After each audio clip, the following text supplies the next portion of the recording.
Je ne viens pas en donneur de leçons, ni comme la femme la plus forte au monde, loin s'en faut. Je viens comme un complément du maillon et à l'image des doigts et des mains, c'est de notre synergie et de notre bonne collaboration que nous aurons des résultats extraordinaires. La différence est un fait naturel, mais notre dénominateur commun est la culture.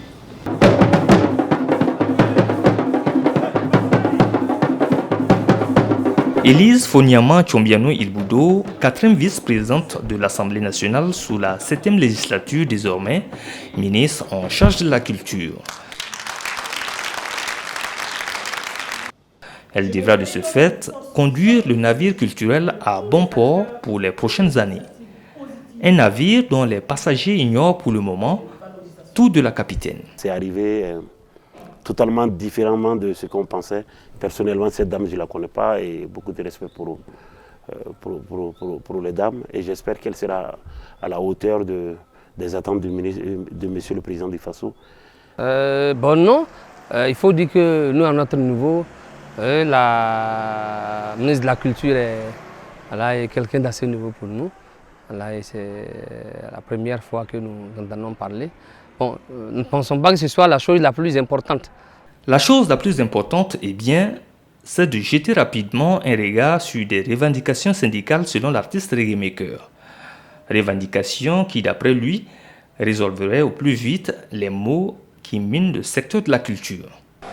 Nous attendons un logiciel unique de comptabilisation pour que les paiements au niveau du BBDA ne s'opèrent plus de façon aléatoire. Nous attendons beaucoup plus de transparence au niveau des différents fonds de promotion culturelle, tant au niveau du ministère de la Culture qu'au niveau du BBDA. Nous attendons beaucoup plus de transparence au niveau de la sélection des artistes pour des activités telles que la SNC, le FESPACO et le CIAO. Nous attendons, si vous voulez, l'audit du BBDA, du SENASA, ainsi que du ministère de la Culture de façon générale. Donc nous attendons l'audit du ministère de la Culture ainsi que tous ces départements. Oui, moi je dirais déjà par rapport à la réorganisation du milieu événementiel. Je trouve qu'il faut réorganiser, mais ce n'est pas autant de Sango seulement parce que je l'ai dit depuis autant de Philippe Sawadogo. Il faut réorganiser ce milieu événementiel. Il y a trop d'événements dans ce pays-là. Trop, et si c'était tous bien, encore ça va. Mais c'est n'importe quoi. Beaucoup d'événements qui nuisent, beaucoup d'événements inutiles qui nuisent les événements importants. Et ça fait qu'on est appelé à aller chez les mêmes bailleurs de fonds qui ne sont pas nombreux, qui sont les 4-5. Et c'est dommage parce que des fois ton événement, tu es sûr, tu le sais, c'est bien, mais il n'y a pas de bailleurs parce que tout simplement, ceux qui sont médiocres connaissent des hauts placés dans des coins. On préfère les financer eux pour avoir des 10% et des 15% que de financer ceux qui sont meilleurs et qui ne connaissent personne. Ainsi, les attentes restent nombreuses pour celle qui vient juste de prendre fonction au Centre national des arts, du spectacle et de l'audiovisuel. Élise Foniama Tchombiano Ilboudo vient ainsi augmenter à 4 le nombre de femmes à avoir occupé ce poste.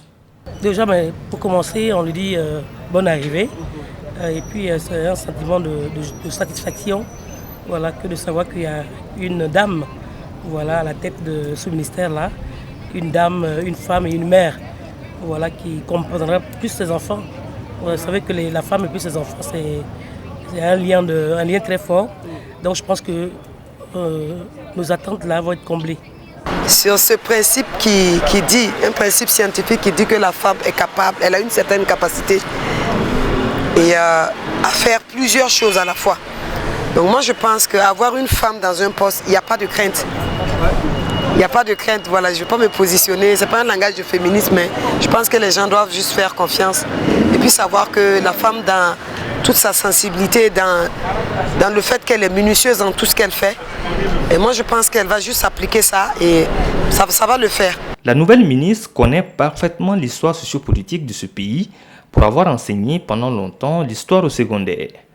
Elle fut chef du département d'histoire et d'archéologie à l'université Ouaga 1, professeur Joseph Kizerbo, et maître de conférences d'histoire et d'archéologie avant d'être député à l'Assemblée nationale et aujourd'hui ministre de la Culture, des Arts et du Tourisme.